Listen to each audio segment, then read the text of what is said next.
So this video is going to be a little bit different from the last videos that I made. I had an interesting experience, so I want to share it with you guys to let you know how I felt about it, and then hopefully you guys can share your opinions about what you think about it. So last Friday I had an interview for a job. Well, it's not really a job, it's more like a gig. It's something to do when there's nothing to do and you get paid for it. So I have a lot of things to do, but I couldn't always use the extra money. So I met with this older white gentleman, and we were talking about the job description and what we're doing on our free time, besides him needing someone to work for him and me needing some extra income. So I told him about my book and how I want it to be and what it means to me, and I told him the whole jazz about it, and he seemed very interested. He said he's going to support it, which is great. Anybody who could support it, I'm more than happy that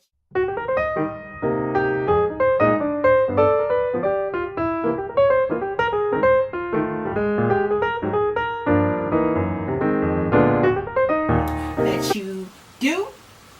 And he offered to edit and whatnot. I'm really good on the editing part. I'm pretty sure it could be more edited, but where it is at right now, I'm not bugging about it. I feel like it is adequate. You can read it, you can understand it. The language is understandable, is digestible. Like, you're not going to trip up on it. Like, there may be some urban words to it, but it's common words, so you're not sitting here like, what does this mean and what does that mean? And my book is geared towards more urban youth, but like I said, anybody can read it, so if you want to read it, go ahead, enjoy. So to cut the whole thing down, I met with him at a restaurant, and then he's like, now that you know I'm not a weirdo, I'm not a creep, I'm not going to be like no Craigslist killer or whatever, we can come back to my house and I could show you what I do. Basically, he's a vocal coach, and he teaches people how to sing and how to manage your ranges. He has a bunch of instruments and whatnot. Like I said, he's an older gentleman and he's been doing it for a while. So I seen what he's been working on. I see that he is not the type to play instruments, but he's the type to have the sound he wants in his head, and he pays people to actually play it out. And he teaches, like I said, vocal coaching, so he knows how to control the sounds of your voice and make you sound great. So when I was there, he was offering me all type of things, all type of services, like, oh, I can edit your book. I also collect cars, miniature vintage cars. Not like cars that you drive down the street, more like kind of like on a NASCAR type of tip, but not really. But they're small miniature vintage cars. He collects all types of things. He even collects jewelry. And he was like, oh, you can have some jewelry if you want to. Now, this is the first time anybody outside of my immediate family have ever offered me jewelry. And what I know as a woman, ain't no man feeling to offer you jewelry if there isn't any other type of exchange. So I was like, no, I'm good, thank you. And he's like, no, you could take it, it's nothing to me, I collect them all the time. And I'm like, he may be legit about his, but I know people don't just give you things just for giving you things, especially when it's a male and female, especially if it's something expensive. If someone's offering you something expensive, know that you're going to have to pay them back. The payment will be determined by the person who is the giver. So I was like, nah, I'm good. If I want to go buy me some jewelry, I'll do that, but I'm not going to accept it from a person that has no real connection to me. We're not family, we're not friends, we weren't raised together. I just met you. No, thank you. I'm not going to take your jewelry. It's okay. And the thing about me, like, I don't want to be that person who's in debt to anybody. I already have Sally Mae hit me up with letters and whatnot. The last thing I need is someone to be like, well, remember 3 months ago when I gave you X, Y, and Z? Well, since we're friends and we're giving each other gifts, no. I'm not me. So on my way back home, I was thinking about what YouTubers, especially male YouTubers, talk about when it comes to power, resources. And I was just thinking about, like, I just met this guy. This guy does not know me from Adam and Eve. He doesn't know anything about me. Well, he doesn't know anything deep about me. And this guy is already offering me services. He's already offering me connections to his people and whatnot. And I'm like, this is kind of the reason why I could see why black women bash black men. And I'm not saying that it's cool. I don't think it's cool. I think it's pathetic, to be honest, especially in a public forum like YouTube. Like, really? And some of you guys be on some, a black girl dissed me back in 3rd grade. I'm still harboring ill feelings about it, and forever and a day it's on some black woman named Ish. But anyways, so I started thinking about resources, how when the race plays into it, and when it comes to resources and it becomes a male and female dynamic, how things change. I kind of understood why black women were like, maybe I'm not attracted to Todd, but Todd has those resources. Todd can make my dream come true. Todd can do things for me that Tyrone can't. And now I'm looking at Todd like, hey, well, I before was not interested in Todd, and Todd may not be interested in me, but because Todd can flex his resources and Todd can make sure I'm good, now all of a sudden Todd just became that much more interesting to me and that much more appealing. And I understood the power dynamics. Before, I would hear other YouTubers talk about that and I wouldn't get it from a second person experience.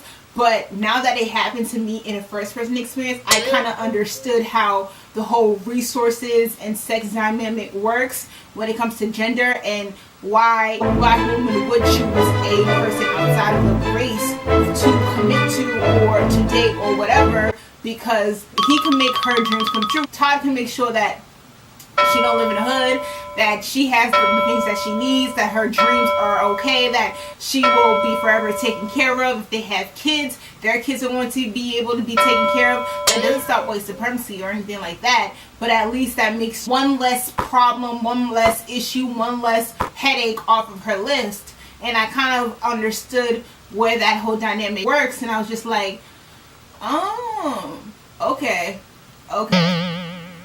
And with that, you see how black women are more cooperative when it comes to a person with resources, a male with resources. If he can take care of you, you don't want to rock the boat where he's like, okay, well, the next destination, get off. You want to play your part so you can forever be able to get those resources.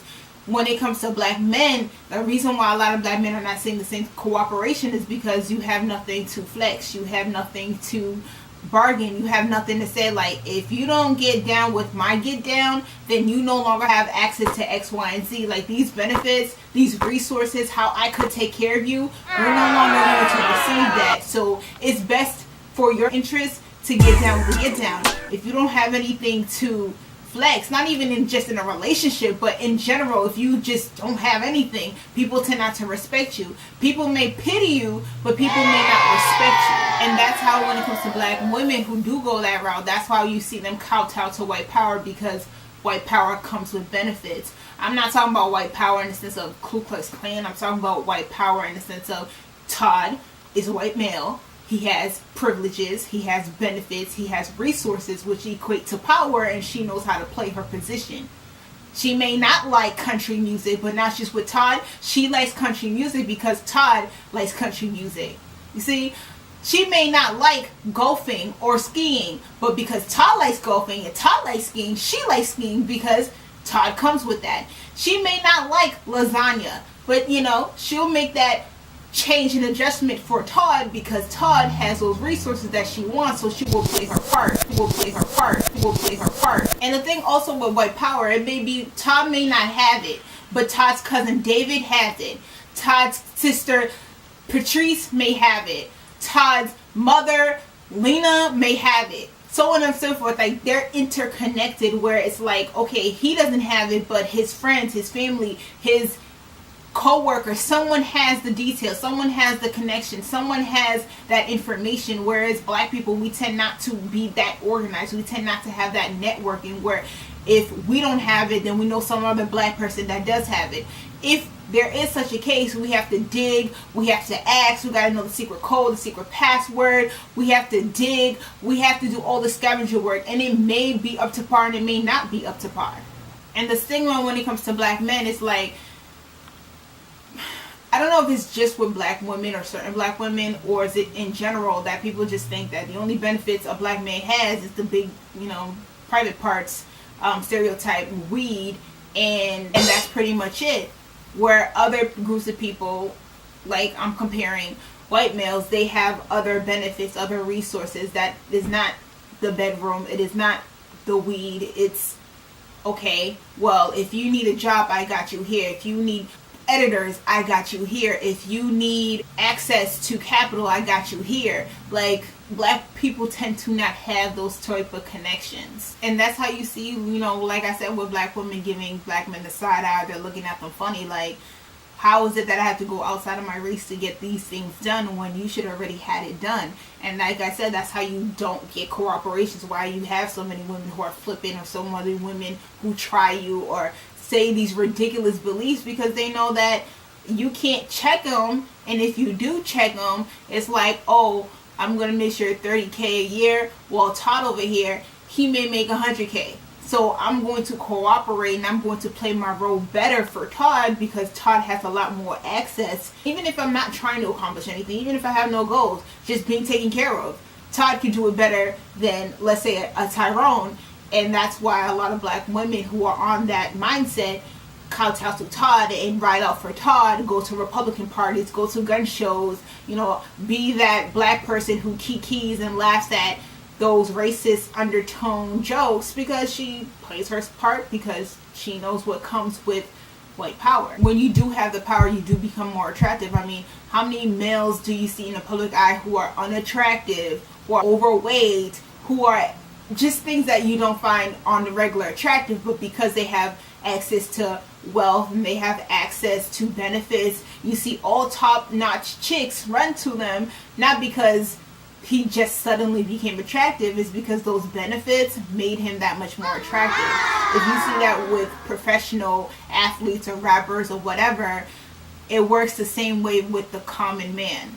Like, the white guy could actually buy into her comfort. Women like to be comfort. Women are not made for stress. Women are not made to eat that. Even when it comes to that stereotype of a strong black woman, you see over time that there are high statistics for black women who do become depressed, who do have mental illness, who do have physical problems, whether it's black problems, diabetes, hypertension. Women are not made to eat stress. Women are not made for that. Men can eat and digest stress and keep on. Women, we either break or we slowly deteriorate with the stress.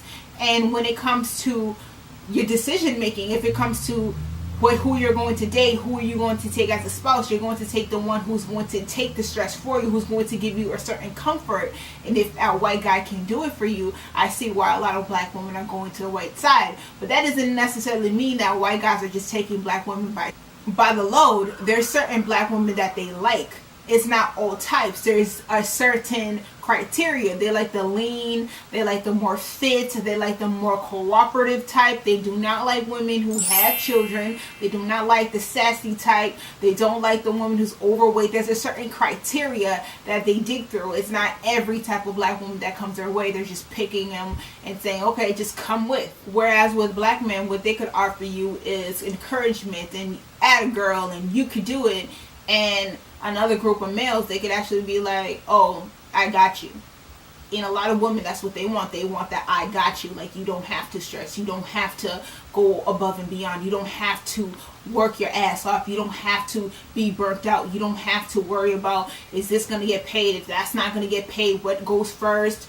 And I think that's a part of why a lot of women choose to go with other races of men, because there's benefits, there's stress relievers, there's resources, there's encouragement with capital, versus the typical average black male is just Netflix and chill, weed and chill, sex, and that's pretty much it. And I'm not saying this is for all black men. I'm not saying this is the generalization. What I'm saying is, when it comes to choosing, I see why certain types of black women choose these type of men, because there's benefits that come with. Like I said, I understood where the black YouTubers were coming from, the male's point of view, and I was just like, I get it, your theory makes sense. And then when it kind of happened to me, I was like, oh, I really get it now. Like, it really makes sense to me. It's one of those things where you can understand for a secondhand experience, but when it's your first person experience, you get it crystal clear, and I got it crystal clear. So that's my video. So tell me, what do you think? Have you ever had to choose Do you as a woman prefer benefits over, let's say, compatibility? Have you ever experienced someone just giving you gifts just to give you gifts? And have you taken it? And if you did, what was the outcome? Did you have to pay it back in some type of form? Let me know in the comments below. That is my video. So be blessed, and I'm out. Don't forget to comment, rate, subscribe, and share.